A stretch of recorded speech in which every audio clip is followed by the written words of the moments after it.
Hello, everybody. Thank you so much for joining us on the Moms Living a Life They Love Summit. I'm super excited about our interview today.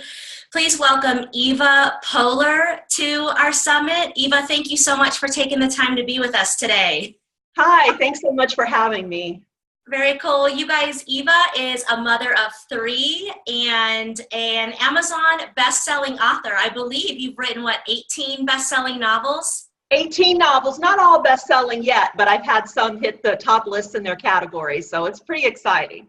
That's amazing. Well, today's topic is all about how to balance both being a mom and having a successful career and kind of living your purpose and passion. So, Eva, if it's okay with you, I want to just jump right into it. And I would love for you to tell us a little bit about kind of how it all started. I know you became a mom first and then later started writing books. So just tell us a little bit about your story and how it's all unfolded. Well, I knew when I was going to school, when I was in college, that I wanted to find a career that would work well with being a mother. And so I decided to go for, and also a career that would complement my ultimate dream, which was to be a novelist one day. And so I chose being a professor of English on the college level. And I was able to, as the children were young, teach like a Monday, Wednesday, Friday schedule so I could be home with them on Tuesday, Thursday, or when they were really little, I could teach nights and be home with them during the day. And while all of this was going on, I kept piddling away with my stories, thinking maybe one day, I would finally branch out in that direction. And I've said this before, and it's been said over and over by others, that it really is more of a marathon, not a sprint. So I kept thinking long-term investment. So the writing would be just a little bit here at night, but I knew that in the long run, if you wrote even just a page a day, at the end of a year, you'd have 365 pages, right? So it was just something that I just kept holding on to and imagining myself doing. And eventually, when my children got a little older and we were done with Cub Scouts and Girl Scouts and all of those kinds of things, I started publishing. And at first it wasn't enough to generate income to be able to quit my job. But after about 3 years, I was finally able to make as much money writing as I was making as a teacher. And of course, I wasn't making a ton of money as a teacher, but it was just enough for me to go ahead and retire from my 20 years of teaching to write full time. And I haven't looked back. Oh my God, that's amazing. So you knew all along that you wanted to be an author. Yes, it was a dream of mine since I probably was about in the 6th or 7th grade, and my godfather gave me his old Intro to Lit anthology from his college class, and I read it from cover to cover multiple times, and I just imagined myself, one day being a writer. And but it was always a back burner dream. I knew I couldn't just go out the gate with the best-selling novel. I had to do other steps to get myself there. And so I tried to be very pragmatic and strategic about it all. And that's why I went with the teaching and, eventually worked my way to it. Yeah, and I think that's so cool, Eva, because as women, I think we have this amazing ability to get really creative and resourceful in finding a way and developing a strategic plan like you that integrates everything that we love. It doesn't just happen overnight, but you had a plan of working 3 days a week and then getting your book published and then leaving when the income was supplemented and then kind of taking off from there. So can you share with us kind of the biggest challenge that you faced in that journey and in that juggling of being a mom, being a professional, pursuing becoming an author, and how did you overcome that challenge? Well, there were a couple of them that come to mind, and one was balance, making sure, because I can be very obsessive with my writing. I can just keep going and going, especially when I'm on a run, and forcing myself to stop and go do family things. Even though, I love spending time with my family, but so I don't mean that I force myself because I don't want to, but just realizing that I needed to make sure that there was a separation between the business and the family. Not that people weren't, when they were little, they could be running around, and even now, just a couple of years ago, they were all playing a different instrument. We had the baritone, we had the saxophone, and we had an ocarina from The Legend of Zelda, all going off at the same time. And my office is open, and I always wanted it to be open because I want to see what's going on and not feel excluded and alienated from the rest of the family. So, you know, I would be writing away while all these musical instruments are going off and dogs are running through the house, and I could manage that. But what I mean by balance is that make sure I have enough time that I'm spending with my family and enough time that I'm devoting to my career, but not feel guilty about the time I'm devoting to my career, because I honestly feel like I've been a good role model to my kids, showing them that you can make your dream come true, that you can be the captain of your own ship. I tell them that all the time. You're the captain of your own ship. You decide your destiny. You just have to start taking baby steps to make it happen. And I think that's true because my son, one of them, has become an independent artist as well, and he is publishing his own music on iTunes. He's writing and recording and producing his own music, and so he's pretty much followed in my footsteps, but he started a lot earlier, and I'm very proud of him. So balance, but don't feel guilty. Those are the kinds of challenges I think that most people face when they're trying to make the home life and the work life equally successful. Well, and you're touching on such a sore, sensitive subject for so many of us moms, which is the guilt. The guilt that comes with feeling like if I'm doing everything for my family, work is suffering, and if I'm doing everything right professionally, something is falling apart at home. How did you work through that guilt? I think realizing that you can't be the, answer to everything for your kids, that it's healthy for them to learn independence and finding natural consequences for their choices. And so even though I was very much a hover parent with my first son when he was young, in fact, we even went and saw a child psychologist when he was in the 4th grade because I was questioning my parenting. He was being bullied and I wasn't sure how to respond to that. And that was really a great experience for me because that child psychologist taught me that hovering and running to his rescue all the time wasn't the answer, that he had to figure it out for himself, and that we could practice some different scenarios that could better prepare him for dealing with it on his own, but ultimately he needed to deal with it on his own. So learning to take a step back and realize that they need guidance and they need supervision, but they don't need me to do everything for them all the time freed me up to make me feel less guilty. And also seeing, as I said before, that I was being a role model, that when they were little, they would make their little books and they'd staple them together and hand them out to their friends and even sell them for a nickel or whatever. They saw, something in me that made them want to pursue dreams too. And so I think that helped with the guilt as well. And that's such an important and beautiful piece that you're touching on, is that as moms, when we follow our bliss, when we pursue our passion, when we go for something that we really want, we are teaching our kids that they're able to do the same. And that's not a lesson that you can teach through words. It really has to be taught through experience. And yes, absolutely. For them how to do it. And that is such a key part of parenting. Absolutely. So that's a side benefit to all of this. Yes, and I think that my children are independent and that they do dream big.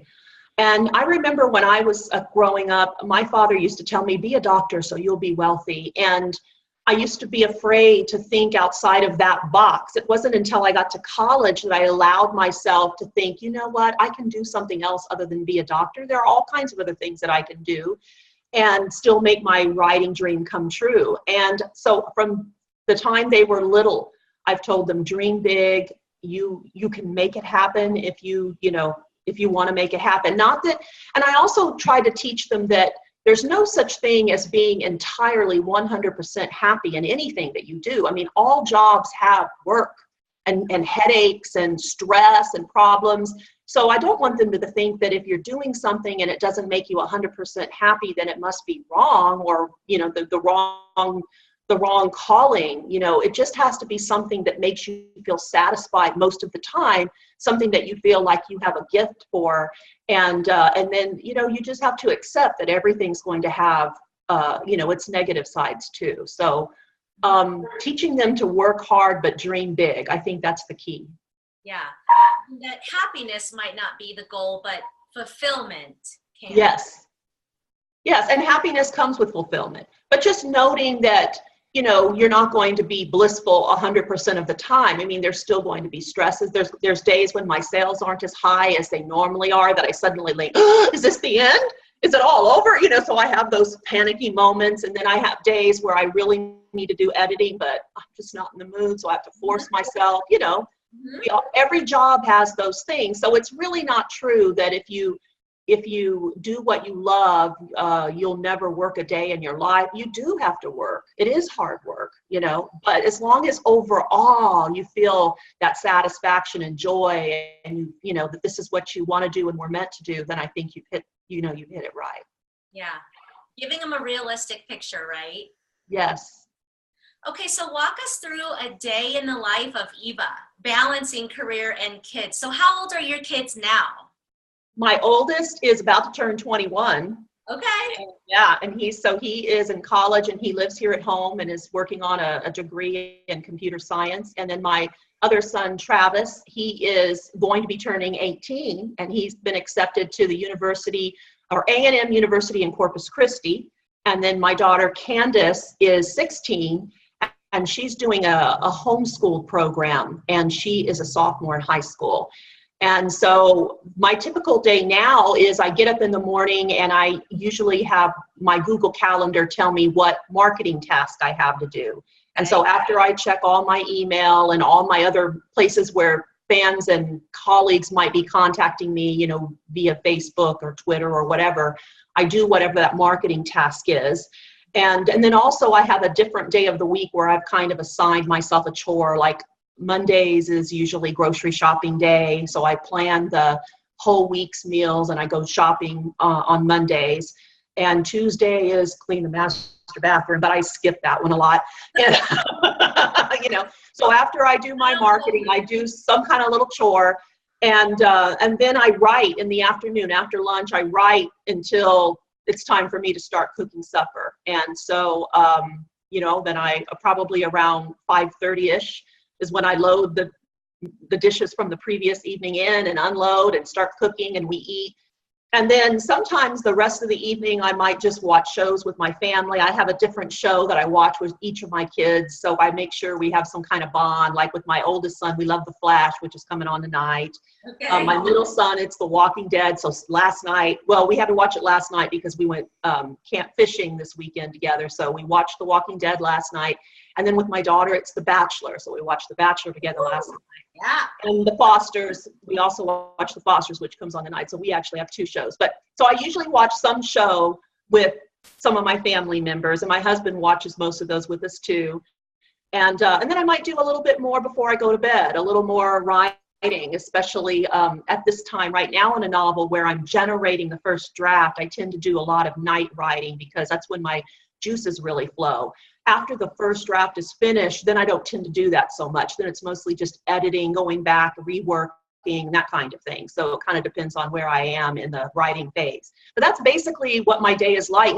Now that my older sons drive themselves, I'm not hauling kids around as much as I used to. That used to be a huge part of my day. And what I would do is have audiobooks with me when I'm waiting on a kid to come out of, practice or whatever. I could be sitting in the car listening to audiobooks, books that are books from my genre, so I can keep up to date with what's selling, what the trends are, what people are interested in. So I always try to find a way to, even when I'm doing those kind of tasks, to maybe do a little bit of work as well. Mm-hmm. So you really found a way to work in these little pockets of time that you have available when you're not doing all these other things, being a mom, being a wife, being a caregiver. Yes. And I like that it's in pockets instead of one long 8-hour day, because taking those little breaks and focusing on something else, for me, it allows the creativity to be even stronger when I come back. A lot of times when I'm cooking and loading the dishes and those kinds of things, ideas incubate. I'm running them through my head so that by the time I sit back down at the computer, I have a whole, fresh new set of ideas coming. So that, that kind of helps to do that, to kind of go back and forth between tasks. Yeah. And I love that you've kind of identified when your most creative genius comes forward and you take advantage of that time. a lot of people don't realize, maybe Sunday morning is when my best business ideas are happening. And so I take advantage of that, and I get busy on Sunday morning, and that would maybe free me up on a Tuesday to volunteer in my son's class and pick him up from school and take him to dinner afterwards. So we work when A, we have the ability to, and B, when kind of we're in our flow of genius. Yes, I really do think, thinking outside of the traditional scope can help. Thinking, we usually think of weekends as the days to relax, but no, if you make the weekend a working day, then you can relax while everybody's at school, and watch your favorite show that you're behind on or something. Yeah. So absolutely, I think being flexible, being creative with how you use your time, trying to find ways to multitask so that when you're doing one thing, you can still be doing another, and not take away from either one of those, like listening to audiobooks when you're in line in the school, school pickup line. I think all of those things can really help make you more successful in both areas. Mm-hmm. Awesome. So when you were deciding to kind of go for it and start writing, did you come up against any fear or judgment from other parents or moms, or limiting beliefs such as, I don't know if I'm good enough? What did you come up against that you pushed through to do it anyways, with pursuing writing? All of them. Yeah, all of those things. Am I good enough? When I do finally get my first book out, is everybody gonna hate it? And I still worry, every time I write, is this going to be the one that people are going to say, oh, she's a has-been, and also, criticism from friends who are fully stay-at-home moms who don't work and who feel that, dedicating yourself to your children is the primary focus and should be the primary focus. And these other things are just taking away from that. And there were times when I really was doing too much, because even when I was a cup master for my kids' Boy Scout pack, I was still writing, little bit at night. And there were times when I felt like I was burning a candle at both ends. And I do remember writing in my chair. And I remember when my kids were real little, they sometimes, especially Travis, who won't hardly ever let me hug him now, but he would come and he'd sit right behind me between the back of the chair and my back and just fall asleep while I was writing away. And there were times when I would feel like I should have been rocking him in the rocking chair, not just typing away while he's curled up between me and my chair. So there would be that guilt, But overall, I feel like we have a very healthy relationship. Like I said, my kids are independent, but yet we're still connected. I feel like I know what's going on in their lives. I know who their friends are. We do activities together, not just watching TV, but this past weekend we went to the lake together and went out on a boat and went fishing, and with some younger nephews of mine, exploring on the islands around the lake. And, so we still do a lot of family things. And so there was guilt and there was judgment, but I never really, and there were times when I questioned myself, but for the most part, I really did feel confident that I was a good mother and that I was doing the right thing. Not that there weren't moments when I wondered and questioned, but for the most part, I felt like I was doing the right thing. And who did you lean on for support through all of this? My husband was a big support for me. He always told me that he knew that I would be able to do it and that I had the talent and I should just keep trying. And he would be he's very much the kind of man that will pick up the slack when if I'm in a bind with a deadline and I can't load the dishes in the dishwasher, I can't cook supper, maybe for 3 or 4 days in a row, he picks up the slack for me, and it's just amazing. So he's number one. And in the beginning, when I was trying to go the traditional route, because I am an indie artist, but originally I was querying and getting rejections from agents, and it was such a heartbreaking roller coaster to ride. My kids would always, Mom, don't worry, that agent just doesn't know anything. One of these days, they're going to realize how good your books are. They were very much a support. And then I also have close friends that even though they weren't themselves writers, they were always there, for me to kind of vent with, and they would tell me, oh, don't worry, you're doing great, and then I did have writer communities online.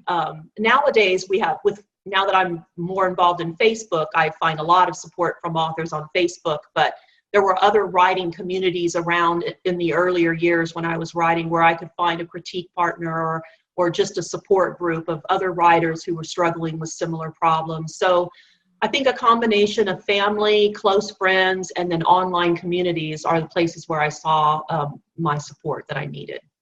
Awesome. I think the moral is ask for help. Whether it be you can't cook dinner and you need some support from your husband, or you're, dealing with rejection and reaching out to a peer of yours. Don't feel like you have to do it all on your own. Ask for help. Absolutely. See what other women are doing. And don't expect that you're going to be able to do it all every day. You said that earlier in the interview, and I absolutely love that. Don't expect that you're going to be able to do everything every day. We can't be everything to everyone. Absolutely. And this is a good place to tell you that I absolutely have to have downtime days. And I used to feel guilty about it, and now I just think of it as mental health necessities, where there might be 2 or 3 days, and it maybe happens like about once a month, and it might kind of even sync along with my ovulation, I don't know. But 1 or 2 days each month, I get to just lay around. Awesome. And I watch Netflix, I Netflix binge. A lot of times I do this after I have finally, put out a book. And before I start writing the next one, I give myself, and at those times I give myself more than just a couple of days where I just need downtime. And I like, last time I got all caught up, you won't believe this, on Supernatural, and it's in its 12th season. So you can see how many times I was watching Netflix. And then last year I gave myself this long binge and I watched all Glee. I'd never watched Glee before, and I just watched every episode.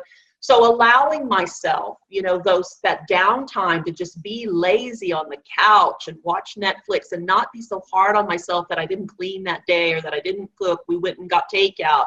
Those things are okay. I think you have to look at the big picture and realize that as long as you're there for your family and you're doing your job, that it's okay for you to have these big breaks for yourself, that life is also about, just enjoying. And so I think it's important for your mental health to be able to have those breaks without feeling guilty. Yeah, that's so important. That's essential.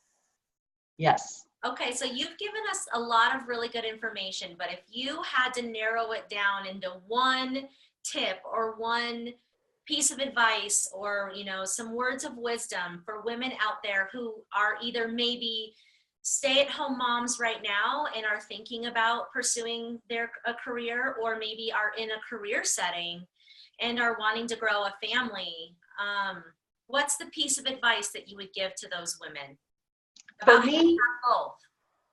For me, it is about coming up with a strategic plan with lots of room for flexibility, where you have like plan B and C that you can fall back on, but just coming up with this long-term picture of how things are going to be. Not that it has to be rigid. Like I said, you want it to be fluid. You want to be able to go with the flow, but to be able to imagine that long-term goal and see that it's going to take these many years before you get there, and then having these little objectives along the way that can make you feel like you are advancing, that you can see, I've met this smaller goal, and make your way that way. I think that imagining is very important, and this might sound a little new age-ish, but I really do believe in the power of positive thinking. Mm-hmm. I believe in, if you believe it and can see it, and truly believe it, not just think, oh, it might be a pipe dream, it might be something that happens one day, but if you truly believe you can do it, and then you add that with action, with true actions that you can take, not impossible things like, well, when I win the lottery and I get $1 million, then no, but actual things that you can take control of and make happen. Mm-hmm. There shouldn't be any reason why you can't make that happen for the most part. I mean, there's always going to be setbacks and you're going to have to tweak, and you're going to have to go with the flow. Somebody gets sick, so you have to take some time off from your plan so you can be a caregiver for that person in your family for a while. But then you can get back on your plan and start finding ways to get to that big goal that you have, that's years in advance, not something that, oh, this month I'm going to, but something that you plan for the future strategically over time, I think, and visualize it, how it's all going to look. I think that's my best advice. Yeah, I think that's beautiful. That's perfect. So having the plan, allowing there to be flexibility with the plan, because life does throw us curveballs, and really believing that you can have it and that you can achieve it, and imagining it and settling into that feeling and basically manifesting it. Yes, absolutely. That is, you've said it just right. And I remember when I was working on my master's degree and I was a receptionist at the law faculty building at St. Mary's, I was dating my now husband. I remember I got a piece of graph paper and he thought I was so anal for doing this. So I got a piece of graph paper and I wrote down my objectives for, like, you know, in the next 3 years, this is going to happen. In the next 3 years, this is going to happen. And then this is going to happen. And I just had this series of steps that I was going to take to accomplish everything that I wanted. And I was just telling this to him the other day, everything on that list I have now done. I have done everything I set out to do. And so now I'm making new objectives for myself, you know, and they were modest. You know, I never had the thing that I was going to be a multi-million-dollar, you know, writer. That was never, it was always things that I thought were truly within my grasp. And then you can, when you do get to a point where, okay, now I'm making a teacher's salary as a writer, which is a modest goal, you know, yeah. Now I can start to dream bigger. Now I'm going to double that in the next year, you know, and you tweak it as you go, but come up with manageable goals that, you know, that are still dreams and that take you to that bigger picture down the road. I think that's what I think that's the way it should work. Well, and that keeps you motivated, because when you can achieve that first modest goal, you are bought in that you can, and you can move on to the next step. But sometimes we shoot for the stars and we get overwhelmed. Yes. And then we get stuck and we don't even start because it feels out of our grasp. That's right. And then you feel like a failure because you weren't able to do something that, you know, very few people can do. You know, come up with goals that are more in, you know, I'm not saying that you shouldn't dream big. I mean, I absolutely dream big, but having those more realistic goals along the way, I think that's where you kind of can get away from that feeling like you're failing, that you're not accomplishing anything, you know. I every day I make a list for myself, and it feels so good to check even the most mundane thing off, like went to grocery store, check, you know. So I think, you know, rewarding yourself with that check on everything, you know, took a shower, check. I have to share with you, Eva, if I accomplish something that wasn't on my list, you better believe after I did it, I'll write it on the list just to highlight it on the list. Absolutely. So you can get another check. I do the same thing. Thank you. I got the thing done here, folks.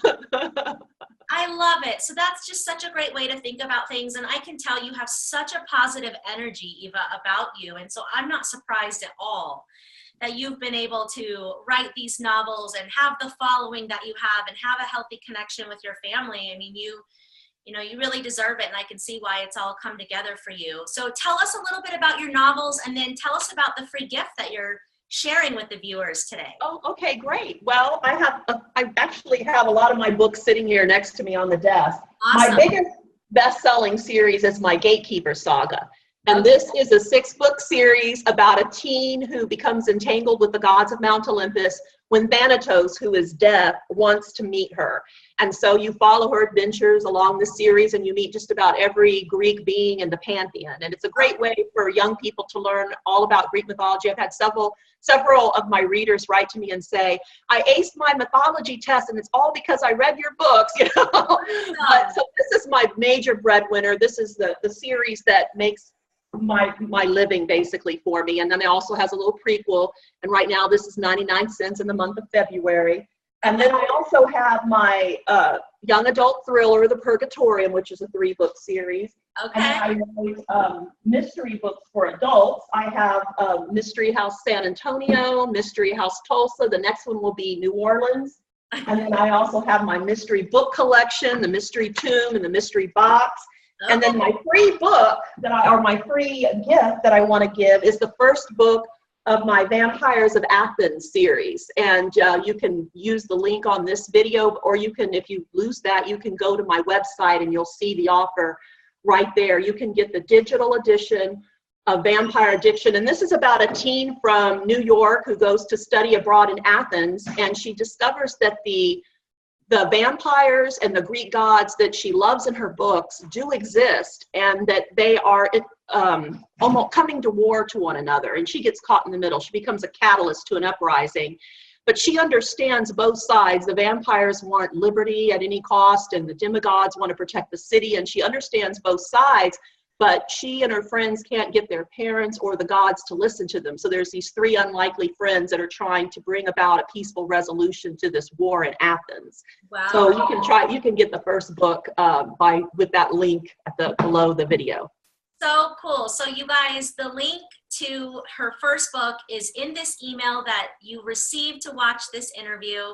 And Eva, are those books, when you hold them, are they just like your babies? Like, yes. Like they're my babies and I didn't even do anything. Yes, holding the copies in my hand and looking at them, it feels so good. It just, all the work, the hard work that I did, and seeing, it's like giving birth. It really is. I mean, when you hold your children, now my children are much more precious to me than my books are. But that's the closest thing I can think of describing how proud I am to be able to hold these books and to look at them, and have that sense of pride. That's it. Yeah, it's an extension of you. Yeah, and of everybody in my life. I couldn't have done it without the support of family and friends. And so I really do, even though I come up with these ideas, I bounce a lot of ideas off my husband and my kids, and I'm picking my kids' brains all the time for my young adult stories. And they're always saying, no, Mom, they wouldn't say that, they'd say this, So it's not just me, but thank you. So awesome. So Eva, I just want to thank you for taking the time and sharing your story with all of the women viewers, and maybe there's some men viewers too, so we don't want to disclude them, but I just want you to thank you for taking the time today and giving us some words of wisdom of how to have it all. So a flourishing family and a fulfilling career, and I know you're having fun in the process. I am. And Brooke, thank you so much for having me. It was an honor to be included in this series. I'm especially excited to be the first. So thank you so much. I really appreciate that. Awesome. Well, we'll talk real soon. Okay, sounds good. Okay. Bye-bye.